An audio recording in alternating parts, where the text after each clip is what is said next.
we need to cut this. Yeah, we should Can cut we? this. Well, that's don't worry. Sometimes you just like, I'm thinking in Arabic, but then I'm trying to translate it to English.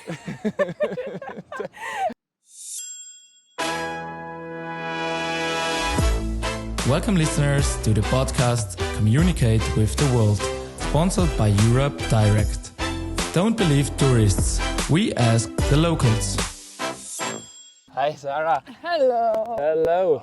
What a pleasure to meet you here in my podcast. Likewise, thanks for having me. Yeah, well, it's amazing to have someone local from Lebanon in my podcast. So now we are in the season final of my first episode, and wow, I couldn't imagine a bigger highlight than having someone from Lebanon next to me. It's an honor for me. Thank you for having me. Yeah, well, again, I just have been in this year with you in Lebanon, and I enjoyed the time so much there. So it's an honor to have Lebanon as the final of my episode. Thanks. So you're living nowadays in Vienna, so that's where we are now, and we are sitting actually on a special point. Yes, that's correct. So we're at Burggarten, one of my favorite spots in Vienna. How come? Well, for several reasons. I think it's one of the nicest parks. It might not be the biggest one, but it's certainly one of the nicest. But more particularly because there's a cedar tree right here. Exactly. Not that's sure why. if it's stemming from Lebanon or not, but it's for sure a cedar tree. And this is also close to my workplace, so it was also convenient to come here right after work. I see. And the cedar tree is so important for Lebanon. Why? Well, I mean, it's part of our history, our flag. I mean, it dates back to very old times, from the days of the Phoenicians. We were known for trading, wood from the Lebanese cedar trees. And it's also mentioned in the Bible, the cedars of Lebanon, I think around 66 times. Not sure, I didn't count, but Wow, that's a lot, okay. That's what I read. I'm not sure Okay. to what extent this is precise. Well, 660. Yeah. Cool. Not bad. Yeah, well, a really special place, and Lebanon the same. Like, I have been in Beirut. Let's start with the capital. Let's start with the capital. What's so special about Beirut? Well, we know their history changes often there, so many big things happening there. So give us a small input about your capital. So I'm originally from the south of Lebanon, from Sora, which you also visited, but I was born and raised in Beirut. If I can sum up the capital and its people, but even more so the Lebanese population as a whole, we are resilient people and we love life. So as you probably saw, as you could hear, and when you go throughout our history, we've been through a lot of hardships, a lot of war, civil wars, but also other wars, and yet we choose to live and to celebrate every day.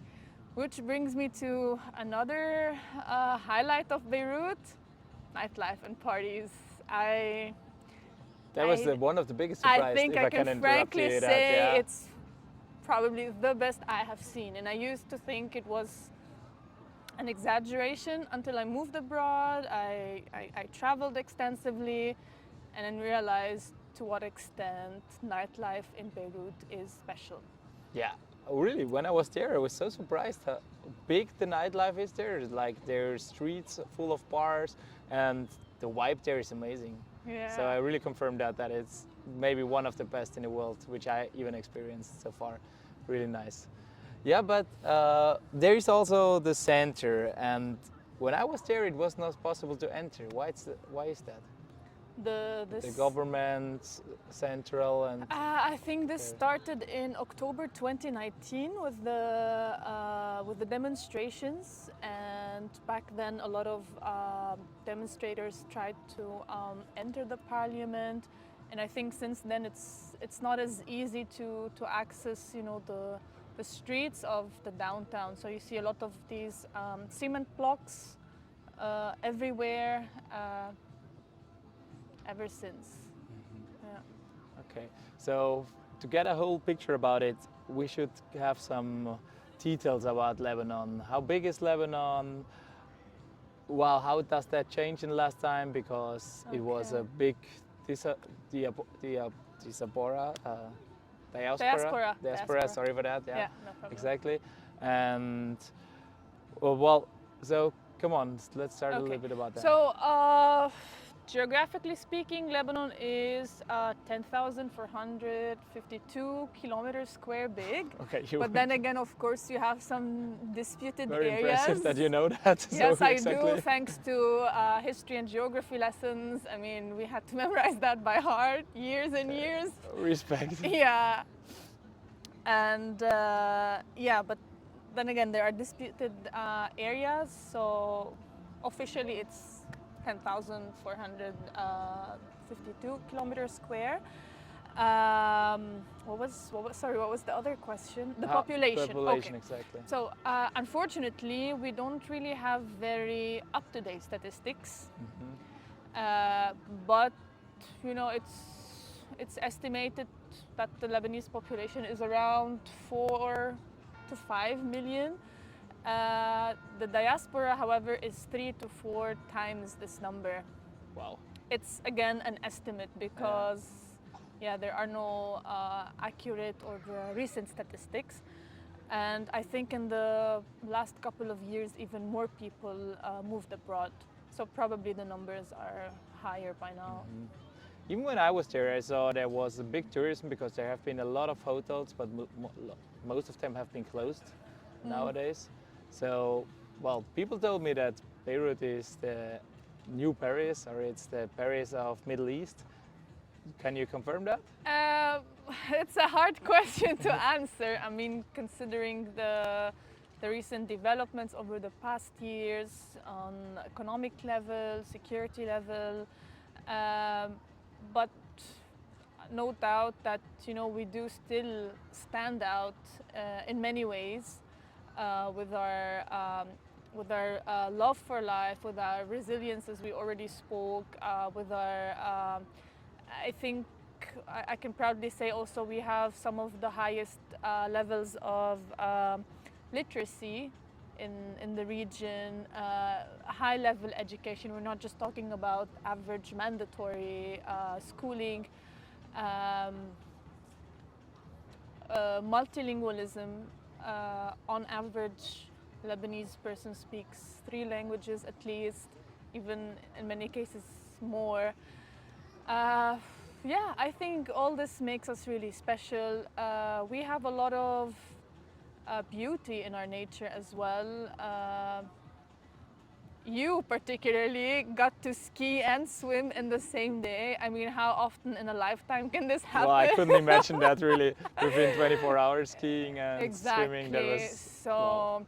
The food, I mean, the culinary experience in Lebanon is something in itself. Also that I can confirm. I think I can proudly say, despite everything, we persevere, and we insist to live and to prosper. And I truly hope that we get to see better days in Lebanon on every level. Yeah, you already mentioned a few times, like security and economic situation is not so stable at the moment. But as I saw with my own eyes, it's still possible to travel there. So tourism is not that big anymore, but it's still safe in my eyes. It is. What would you say about Lebanon? I think also because I grew up there, I kind of got used to the situation there. This is also a form of resilience, I guess.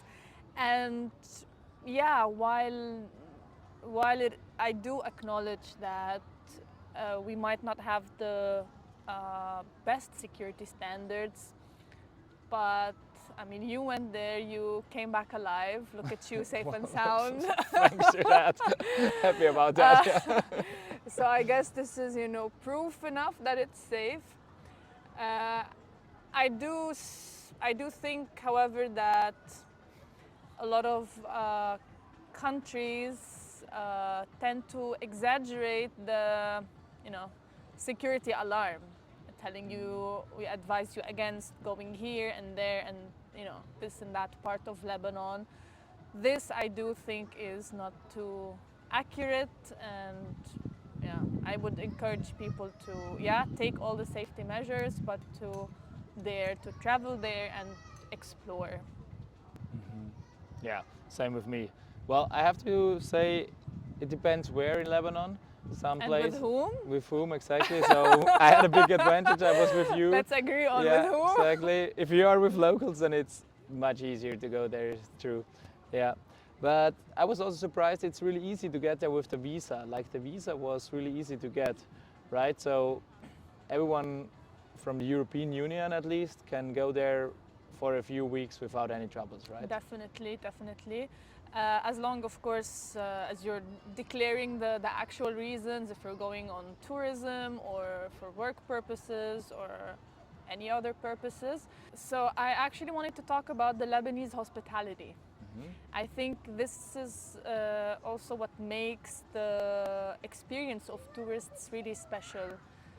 Be it, in Beirut, in the north, in the south, Bekaa, everywhere you go in Lebanon, the Lebanese people are very, welcoming, I would say. We appreciate people coming to visit our country and to explore it. And I think the hospitality in Lebanon is like no other. I may want to say that, if you go south, then it's also an extra mile of hospitality. I experienced that too, but I wanted to ask you if it was Yeah. just because of you, because I was traveling with a local, or would it be the same if I would be just with European friends or just me, for example? I mean, being with a local, you definitely get an extra dose of hospitality.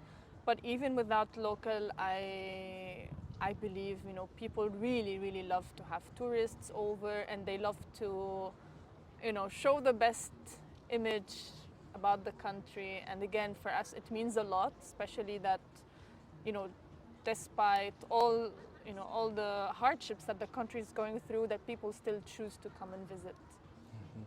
Yeah, true.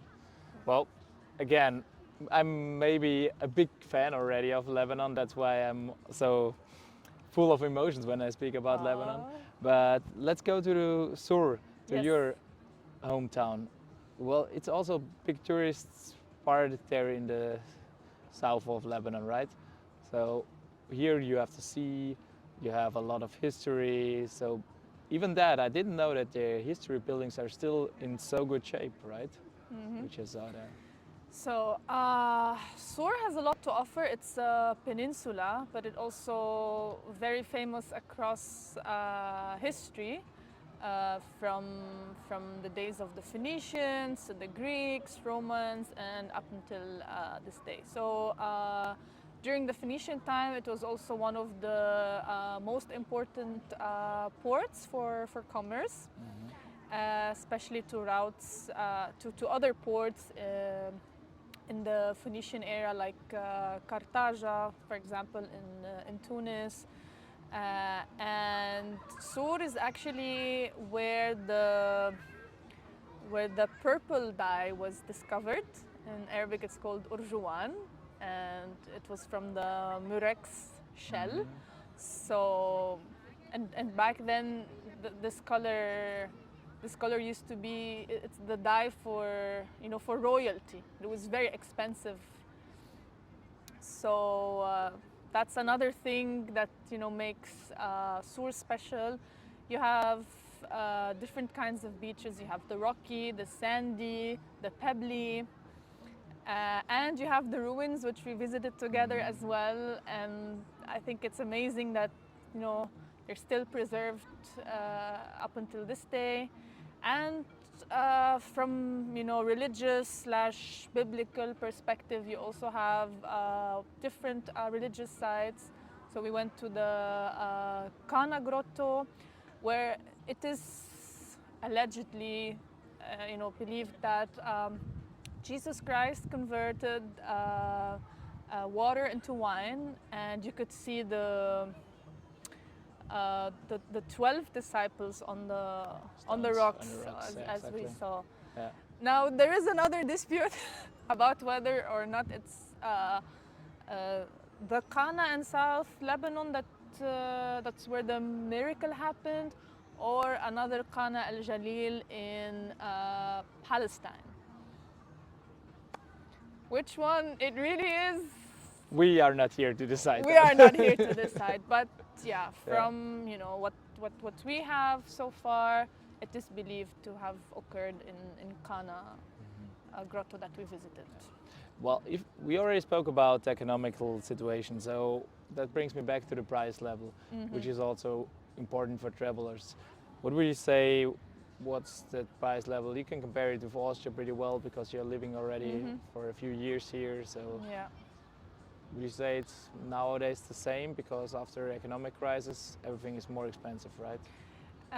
Lebanon has always been expensive, especially compared to like average minimum wage and the other economic indicators. It was never cheap. Now, in the past 2-3 years, things escalated a lot, starting with the revolution in 2019, and then with the COVID-19, and then with the explosion at the port. So the currency also fluctuated a lot and lost around 90% of its value. Inflation has skyrocketed like never before. In some cases, depending on the items, prices increased by up to 500%, which is unbelievable. But to sum it up, so people lost 90% of their money with yes, the currency rate? Because, and prices are 500% up. So if they... Not everything is 500% Yeah, more, because of the exchange. Exactly, but it depends on the item and So it's hard to, sum it up briefly. It's really complex, just like anything else in Lebanon, I guess. Just like the political scene. Yeah.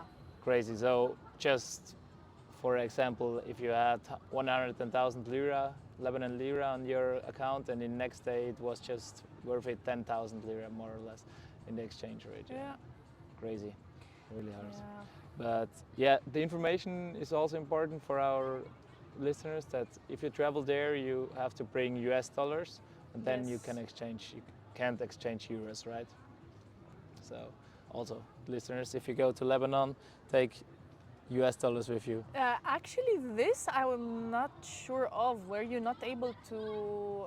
It was the same with us. Yeah, we had to exchange euros here in Vienna. Okay. And then there we exchanged US dollars. So you can only Yeah, exactly. This I wasn't aware of. So it's also important to know. Yeah.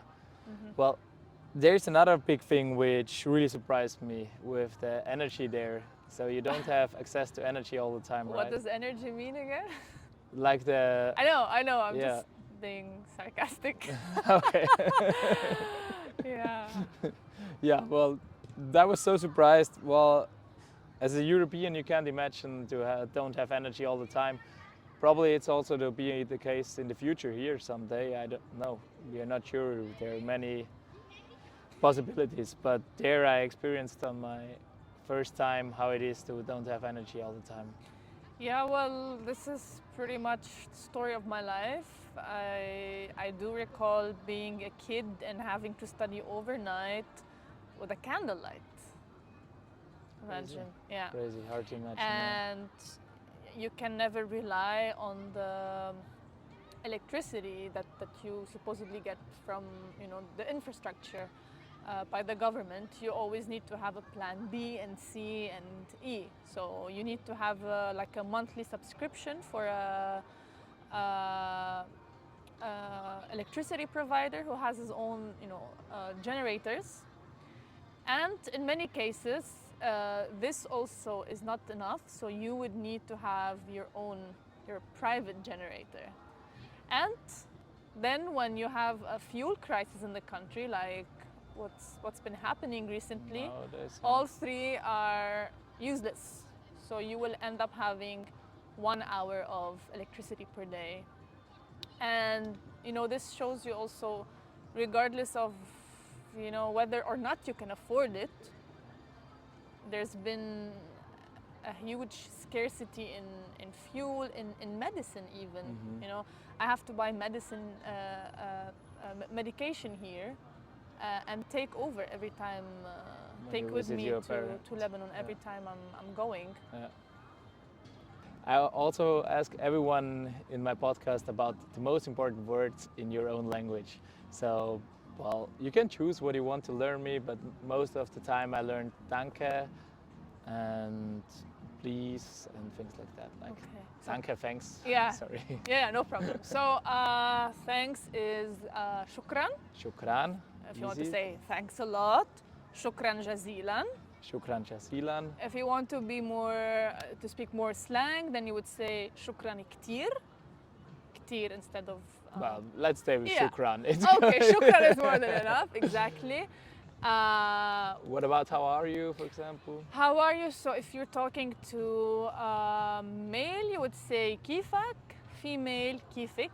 We have the male and the female, and we have, I mean, singular and plural, but we also have the dual in Arabic.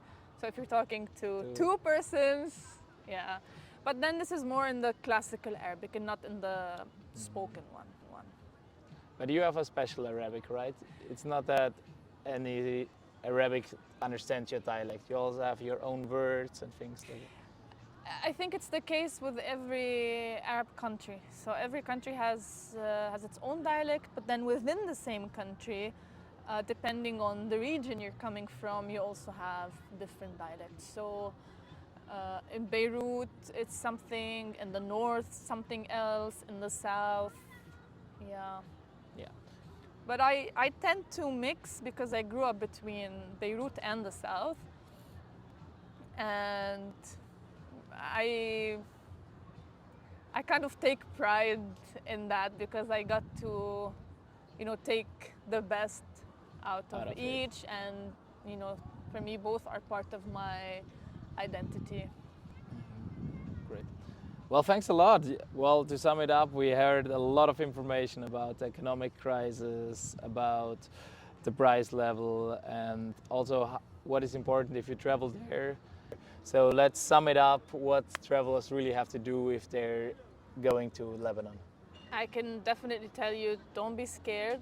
As soon as you have the chance, plan a trip to Lebanon, and I promise you, you will not be disappointed. From the food, the places, the activities, the people, everything there is really special. If you're into skiing, like our friend here, you can definitely go to Al-Arz, you can go to Faraya. If you're into swimming, like me, then you know you have plenty of beautiful sandy beaches, but you also have the rocky and the pebbly, everything you can wish for. Amazing food, a very diverse cuisine. If you're a vegetarian, if you're vegan, if you love meat, raw meat, we have plenty of everything in our cuisine. We have amazing fresh fish, which you also had, prepared by my mom. Wow, that was so good. So definitely come visit Lebanon, and we promise you there's something for everyone there. Nobody leaves disappointed. I totally confirm that. Yeah, that's a great end, and I again have to mention that the food there is amazing. So if you go to Lebanon, really try the great seafood. And well, thanks a lot to be part of my podcast and be the final of my episode. Thank you very, very much. Yeah, and thank you I too. look forward to having you again in Lebanon for a longer time. Yeah, I would love to do that. Don't believe tourists. We ask the locals.